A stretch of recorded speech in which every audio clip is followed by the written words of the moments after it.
Pour une meilleure compréhension de cette chronique, je vous invite à regarder la précédente si vous ne l'avez pas vue.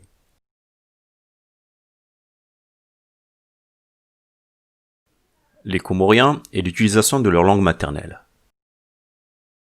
Donc je suis mis à l'écart, un endroit où je savais qu'il n'y avait aucun Comorien. D'ailleurs, un jour j'ai croisé un Comorien dans la rue, elle était tellement étonnée, elle pensait qu'elle avait vu le Messie. Tellement c'est l'endroit où j'étais, il y avait peu de chances d'en croiser un. Mais j'ai grandi là-bas avec d'autres personnes, d'autres immigrés, qui aussi parlaient français, parce que c'est la langue que nous avions en commun.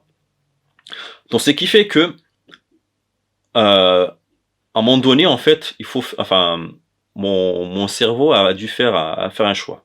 Il a fait le choix le plus pragmatique. Quand on va très bien, le français occupe peu de place dans mon existence. C'est à travers le français que je m'instruis, c'est à travers le français que j'ai eu à communiquer avec la plupart des gens, c'est à travers le français que je travaille, c'est à travers le français que je fais ma vie. Le comorien, il me sert juste pour les petites choses. Dire bonjour à ma mère, faire un petit discours à la maison, parler à mes amis qui sont comores, mais le comorien de tous les jours, je le parle très bien.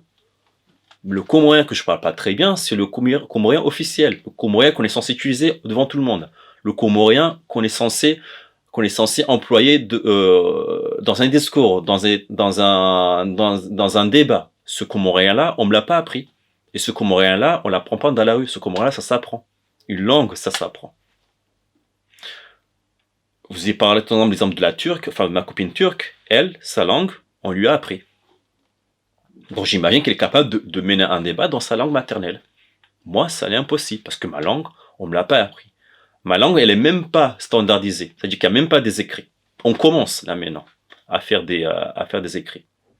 Mais dans le subconscient du comorien, notre langue, elle est censée être innée. T'es comorien, t'es censé parler comorien. On oublie que le français, on l'apprend chez nous aux Comores. Mais même les Français eux-mêmes qui sont nés en France, on leur apprend le français. Donc une langue, ça s'apprend. Par contre, moi, est-ce que vous savez que déjà, en fait, pour faire un discours officiel, un discours comme je le fais aujourd'hui, je raisonne en français. Vous savez, il y a une petite voix qu'on a dans le cerveau. Et cette petite voix, elle a une langue aussi. Moi, ma petite voix, elle parle en français. C'est-à-dire que je raisonne en français. Pour vous donner un exemple, pour vous dire que c'est quelque chose qui peut évoluer, j'ai un ami, un très bon ami qui est sénégalais. Il m'a dit à un moment donné, Nabil, moi je sens que ma petite voix là, elle commence à parler français. Et j'essaie de lutter pour ne pas parler français. Parce que lui sentait le fait de réfléchir en français, c'est un peu comme s'il reniait ses origines en fait. Moi je lui ai dit, moi je me suis pas pris la tête, hein. Je reste pragmatique, le français c'est ce que je vais utiliser le plus souvent. Je vais pas me prendre la tête à raisonner en comorien et pour pouvoir être embêté plus tard pour communiquer avec les autres. Le comorien, j'utilise pas mal. Le peu de comorien que j'utilise me sert. J'ai pas besoin pour cela, enfin, j'ai pas besoin de m'accrocher à des valeurs sentimentales, en fait. Mais ce choix-là ne fait pas de moi quelqu'un qui est moins comorien que d'autres.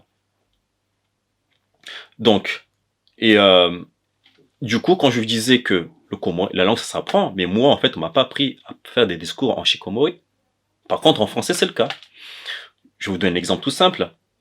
Quand on fait le bac, on fait des textes argumentatifs. Quand on a très bien un texte argumentatif ou bien les sujets de philosophie, c'est une préparation à l'argumentaire, mais en français. Comment ça peut vous étonner qu'un comorien préfère le français pour formuler un discours que le comorien?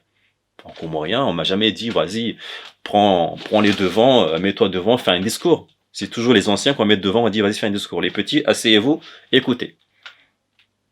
Je vais encore sur le sujet de l'éducation, le système social comorien. Comment voulez-vous que derrière, qu'il y ait des jeunes il y en a qui parviennent à le faire. Mais encore une fois, tous les cerveaux sont pas pareils. Je vais donner quelques exemples plus tard. J'ai donné l'exemple de texte argumentatif. Je vais donner l'exemple aussi de quand je suis venu en France.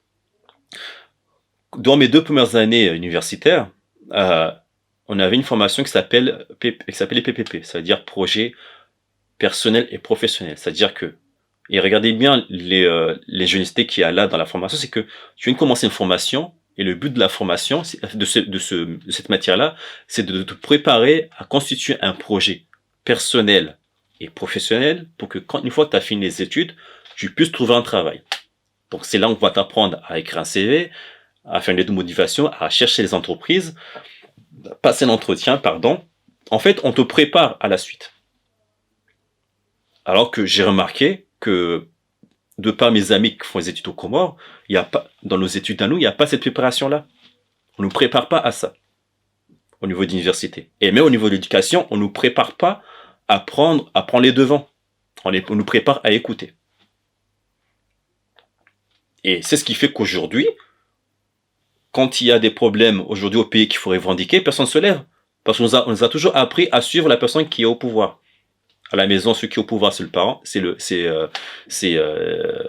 père. Dans la société, c'est tes aînés, le notable, le chef du village, etc. Ce qui fait que dans notre vie, dans notre façon de vivre, il y a pas cet esprit de revendication. Bah, c'est normal, hein. On va mettre des années avant qu'il y ait des gens qui revendiquent quelque chose aux Comores. Et c'est ce qui fait que rien qu'aujourd'hui, rien ne marche, parce qu'on sait très bien que tout ne va pas, mais personne n'arrive à lever la main et revendiquer. Enfin, personne n'ose. Certains le font. Mais, pour que les choses puissent changer, il faut en fait un soulèvement. C'est pour ça que je disais que mon but en fait de ces vidéos, c'est pas juste de faire des thèses et de parler, mais pousser à l'action. Pousser au soulèvement. Je ne sais pas du tout si je vais réussir, mais au moins, je peux me regarder devant un miroir et en me disant que au moins j'ai fait ce que j'ai pu. J'ai fait mon devoir de citoyen. Donc, pour revenir au sujet, on m'a préparé à ça. On m'a préparé à faire un argumentaire en français. Quand je venais à cette formation-là, mon professeur m'avait filmé. Il m'a dit, Nabil, vas-y devant, présente-toi. Et je vous jure, j'étais là, Nabil, je m'appelle Nabil, je viens des Comores, je perds tout doucement. Au point que quand plus tard, 2 ans plus tard, elle m'a montré la vidéo, moi-même, je ne me suis pas reconnu. Je lui ai dit, c'est moi qui parle là? C'est vraiment moi? Elle m'a dit, non, c'est vraiment toi. J'y croyais pas. J'étais vraiment transformé. Quand elle m'a montré le premier discours que j'ai fait, et le deuxième que j'ai fait 2 ans plus tard, c'était pas le même Nabil. Là, je pouvais faire des présentations, j'étais à l'aise dans mon discours et tout ça, mais on m'a appris à prendre la parole en public, mais en français, pas en comorien. Donc, voici ce qui explique cela. Et si je le dis, c'est pas juste pour dire regardez-moi ce qui m'arrive, c'est pour vous dire regardez-moi l'erreur qu'a produit notre société. Enfin, pour ceux qui considèrent que c'est une erreur, parce que moi, je considère plus ça comme une richesse. Pardon. Alors, certains vont dire que c'est dommage. En fait, finalement, c'est à cause de tout ce mélange de français, enfin, quand on dit français, c'est pas la langue, mais la culture française, le fait qu'il est mélangé, d'une part de parents de Gazidja, de parents de Moéli, c'est ce qui fait que dans tout ce mélange-là, en fait, il a toute une variété qui fait qu'en fait, il a du mal à se retrouver, mais au contraire, moi, je trouve que c'est une richesse. Quand on regarde très bien, c'est une richesse parce que j'ai le choix. La richesse se trouve dans la variété. J'ai le choix entre le français, le comorien et l'arabe. C'est une richesse parce que je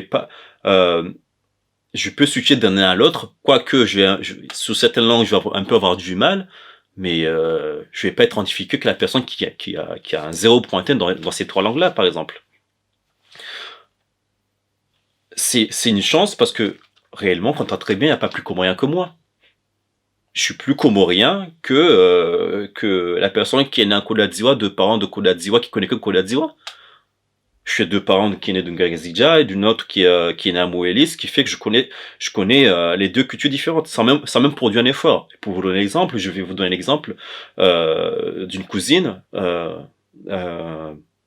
Quand elle est rentrée des Comores, elle m'a dit, oui, tu te rappelles, des années plus tard, elle me dit, tu te rappelles quand j'étais parti aux Comores? Elle me parlait d'un truc en particulier, d'un endroit qui se trouvait aux Comores.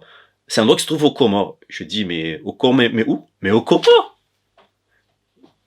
Je lui ai dit, mais t'es consciente qu'aux Comores, en fait, c'est 3 îles, ça c'est 4 îles, officiellement. Enfin, oui, officiellement, c'est 4 îles. De quelles ces 3 îles tu me parles? C'est à ce moment-là qu'il a réfléchi, il s'est dit, ah oui, non, oui, je parle des Comores, de Gazidja. Mais quand je dis Comores, t'as compris, je parle de Gazidja. Je dis non, moi, je comprends pas. Mais après, c'est normal. Elle est de 2 parents qui sont dans une même île. Donc pour elle, les Comores, c'est l'île de Gazidja, par exemple. Elle connaît que ça.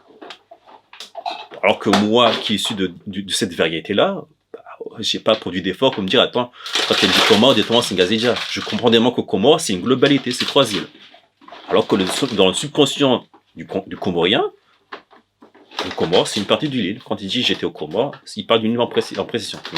Le Ngazidja va penser à l'île de Ngazidja, le Moélien va partir à l'île de Moélie, le Maoré, etc. Donc, quelque part, c'est une richesse. Je dis ça parce que parfois j'ai eu affaire à des remarques. Et bon Dieu, je sais que j'ai eu beaucoup de remarques sur ce genre de sujet. Comment ça se fait que tu es comorien alors que tu n'acceptes pas ça, tu maîtrises pas telle chose, tu n'es pas si comorien que ça.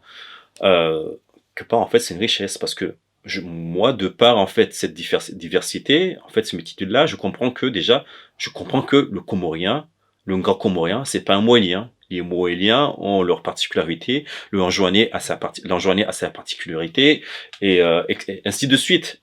Et ça, je le sais sans même produire un effort, quand j'ai un effort de réflexion, me dire, ah oui, c'est ça. Parce que dans l'environnement où j'étais confronté à des Anjouanais, j'ai oublié de dire que j'avais mon professeur d'école coranique, c'était un Anjouanais, des Moéliens, des Cancomoriens, des Mahorais, ce qui fait que moi, réellement, s'il y a une personne qui connaît peut-être un peu mieux les Comores que d'autres, bah, c'est moi qui suis de cette diversité-là. Donc, la diversité, que ce soit au niveau de la langue, de la culture, ou bien autre chose, la diversité, c'est une richesse. Maintenant, le problème, par rapport aux Comoriens, pour venir au sujet, le problème, le problème ne vient pas de la diversité, le problème vient du fait que notre langue n'est pas standardisée, notre langue n'est pas apprise, et que nous, on considère que ça, c'est quelque chose qui est censé s'apprendre tout seul, censé être acquis. Le problème vient de là. Et il vient aussi du fait de l'environnement. Et quand je dis du fait de l'environnement, je prends l'exemple tout simple. Moi, comme je l'ai dit, je suis pas à l'aise avec le comorien. Mais c'est valable, c'est le cas aussi avec ma petite sœur. Ma petite sœur, je sais qu'elle le fait plus maintenant, mais vous savez, en français, quand on parle à une personne qui est plus âgée, ou bien qu'on connaît pas, un inconnu, on utilise le vouvoiement. Le vouvoiement, pardon. On dit vous, pouvez-vous me passer ceci? Et elle, en fait, en comorien, elle utilisait le vouvoiement. Donc elle disait, en fait, Amdjojon ni Kashino. La personne dit, mais on est combien ici? C'est après on s'est rendu compte, ah non, je parle de ça. Mais elle pensait que c'était normal de dire ça, parce que, en fait, du fait qu'elle a quasiment le même parcours que moi, en fait, elle raisonne en français, bah, elle fait une traduction du français vers le comorien, pour parler. Et c'est ce qui fait que moi aussi, durant mon discours, j'ai dit tout et n'importe quoi. Peut-être parce que, voilà, le temps que je sois un mot en comorien, bah, il faut que je raisonne, je transforme ça, et je trouve une expression équivalente, en fait. Ça, c'est le cas de ma sœur. Mais par contre, c'est pas le cas de mon frère. Mon frère parle très bien ce comorien. De nous trois, c'est celui qui parle le plus mieux le Shingazidja, par exemple. Je vais dire comorien, enfin, plus le Shingazidja en particulier. Parce que lui, depuis tout petit, il dit non, lui, il avait un côté un peu, on va dire, très patriote, voire même trop. Il s'est forcé à dire non, je vais parler comorien, je vais parler comorien. D'ailleurs, même mon père se disait, est-ce qu'il va pouvoir parler français un jour, en fait? Et quand on a très bien son environnement, ses amis, c'est des Comoriens natifs des Comores, enfin, de Ngazidja, par exemple. Ce qui n'était pas le cas de ma sœur, qui elle aussi, c'est pareil, ses amis, c'est des gens qui sont issus de l'immigration. Ses amis étaient des gens issus de l'immigration, de la diversité. Encore une fois, on vient dans la notion de l'environnement. Pareil, ma sœur, on lui parlait, on a très peu d'années d'écart, donc on le parlait aussi en français.